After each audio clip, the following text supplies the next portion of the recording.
Hey guys, welcome back to another episode of Music 10. I'm your host, Armando Venditti. Hoping you guys are having a good night. Ladies and gentlemen, I got a package in the mail today and I wanted to share it with you. It is this package right here. Forgive the glare. I know there's going to be glare. Ladies and gentlemen, Jimi Hendrix Electric Lady Studios, Jimi Hendrix Vision, the latest archival release from the Jimi Hendrix estate, and also the folks at Sony Legacy Recordings. This is a 3 CD, one Blu-ray video, Blu-ray audio collection. There's also a 5 LP and one Blu-ray video, Blu-ray audio version of this release. As you can see, it is presented to you in a silver cellophane style presentation with a lot of glare. There are 39 tracks on this release. Sorry, I was going to say album release, and 38 of them are unreleased versions of songs. Now, uh, the original idea for these recordings, they were recorded from June to August of 1970, and it was to be recorded for an album called First Rays of the New Rising Sun. Now, there was a version of that album released in 1997. This collection was supposed to be what I believe to be the intended version of the tracks. Now, this album idea, First Rays of the New Rising Sun, was a follow-up release to Jimi Hendrix smash hit album Electric Ladyland, sorry, uh, his first double album. And I'll show you the rest of this presentation here. This folio houses the three CDs and one Blu-ray video, Blu-ray audio.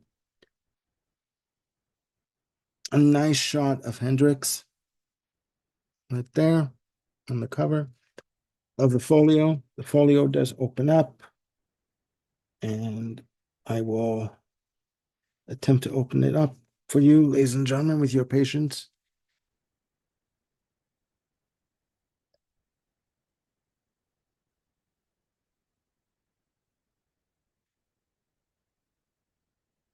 There you go. Nice use of color, purples and reds and blues. Nice shot of Hendrix again, right there. And I will attempt to open it up again and show you the rest.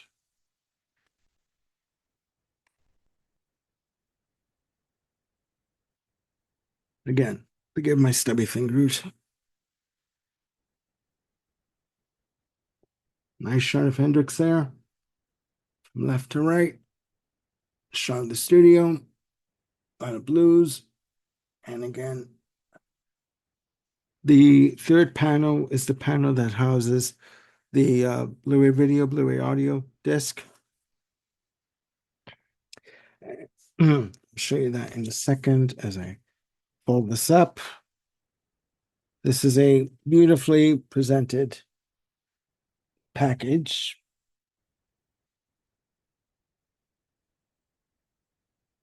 Now, forgive me, guys, I'll just put this there. Here's the cover for the Blu-ray video, Blu-ray audio of the collection.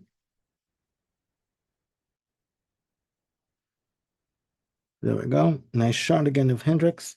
Now, included on this, again, on this disc is the full documentary of the Electric Lady Studios Jimi Hendrix Vision. Also included on the audio portion are 20 tracks that were intended to be the original release of First Rays of the New Rising Sun. And some of the tracks that are done here, that are presented here, they're presented in 5.1 surround sound.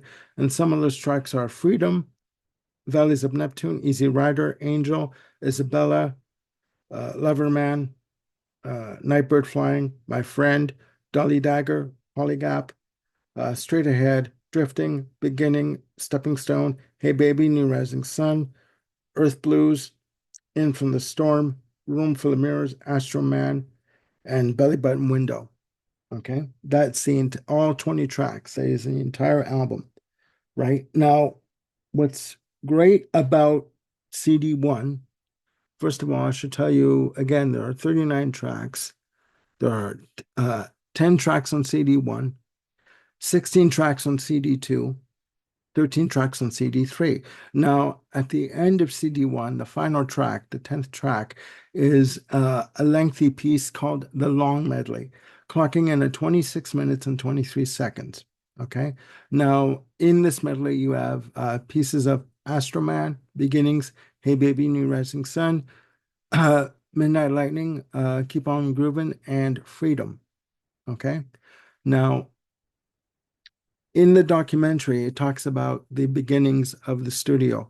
The original idea was that Jimi Hendrix wanted to buy a club in New York City, a place that he could own and he could go and jam whenever he wanted to, because he was infamous for whenever he wanted to, he'd go down to a club, whether it was in London, wherever he was, and just go jam with someone that was on stage.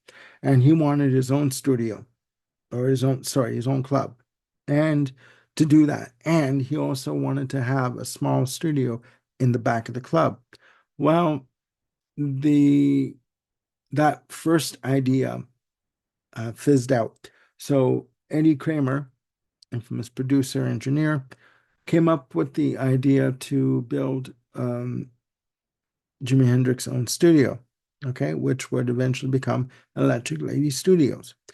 And in the documentary, they have uh, interviews with members of the new Jimi Hendrix Experience. Again, Billy Cox on bass, Mitch Mitchell on drums. You also have interviews obviously, with Eddie Kramer and engineers that worked at the studio. Also, the architect that designed the studio, and Gary Stickles, sorry, who was Jimi Hendrix tour manager and who also was a tour manager for Queen for many years. Um, Also included in this collection is a book. And here we go.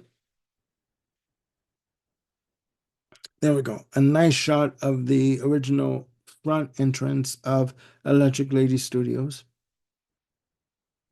Okay.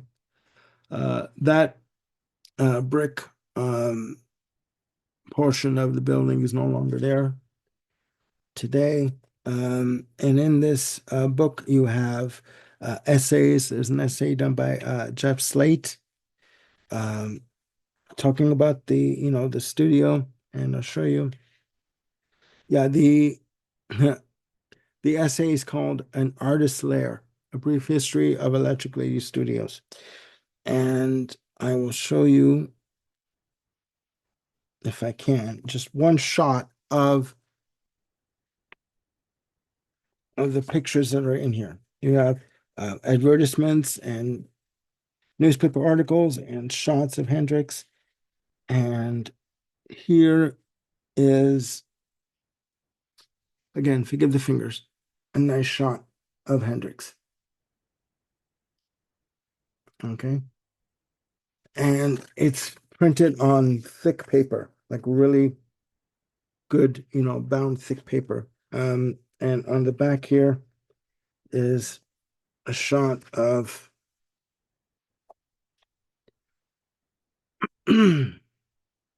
of Hendrix and Eddie Kramer behind him. And I do believe this is the architect who designed this studio. And his name escapes me right now, forgive me. But there you go. All right. Now, for anyone who is a fan of Hendrix, this is a must-have.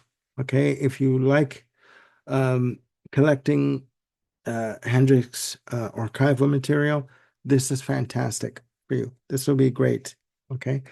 Um, in terms of cost, as I put this down, okay.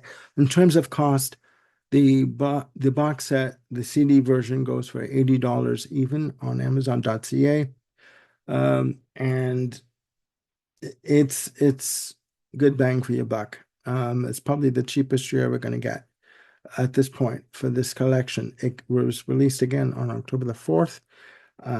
I just got my copy this morning, and it's great. It's chock full of information and beautiful shots of Hendrix and of him in the studio. And it basically talks about his vision. He wanted a studio where he could be free to create anytime he wanted. And he came up with ideas for the studio in terms of its design on the fly. Like he apparently at one point walked into the studio one day while it was being constructed, and they had delivered the new doors uh, for this for the different studios and different rooms, and the doors had square paneled glass, right?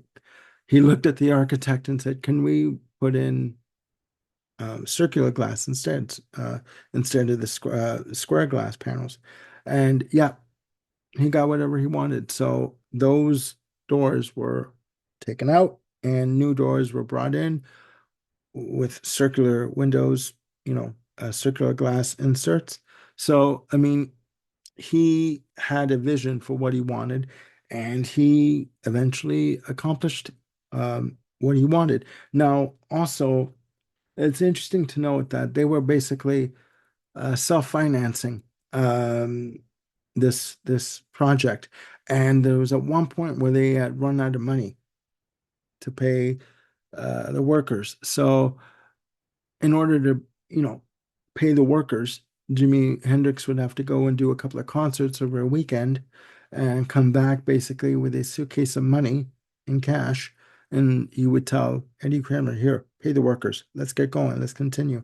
There were at one point where they had to lay off people because they couldn't afford to pay the workers, right? They were running out of money. So I do believe it took about a year to complete this project. Um, so you know what? For me, it was simply fascinating to watch this and just to understand what he had to go through to achieve what he wanted. And he, if you want, when you watch the documentary, you'll see that he wanted certain mood lighting. Like if he felt like he wanted the color blue in the room, he would literally have them phase the lights to turn, switch to the color blue or red or purple or green, whatever he felt, whatever mood he was feeling, that's the mood that he wanted to create in the studio. And they, the engineers and the construction workers who put it together for him, who put the studio together, sorry, did their damnedest to complete the vision that Hendrix had in his head.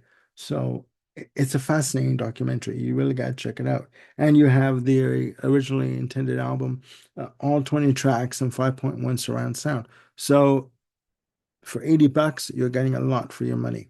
Okay. So please, once you have purchased this or listened to it, please let me know what you think down there in the comments below. And yeah, it's a simply fantastic set. And at $80, even, I mean, it's a good bargain. So that's it for now. Please click like and subscribe and hit the notification bell to keep yourselves on top of any new content that I've got coming up. I've got a video coming up with Jim Bricker and Ken Cheshire on an album discussion on The Lamb Lies Down on Broadway. That's coming up. It is the Lamb's 50th anniversary, and there is a box set that is supposedly coming out very soon. So that's coming up, and we are doing a Genesis album ranking, all 15 albums. We're calling it Ranking the Albums version 2.0. We are ranking all 15 Genesis albums. So please stay tuned for that. That is coming up. We are also doing videos on Jane Siberry, top 5 albums, and we are also ranking the albums of Stephen Wilson. So a lot of shows coming up, a lot of good ideas. So again, please look after yourselves and one another, and I'll see you soon with another video. Bye for now.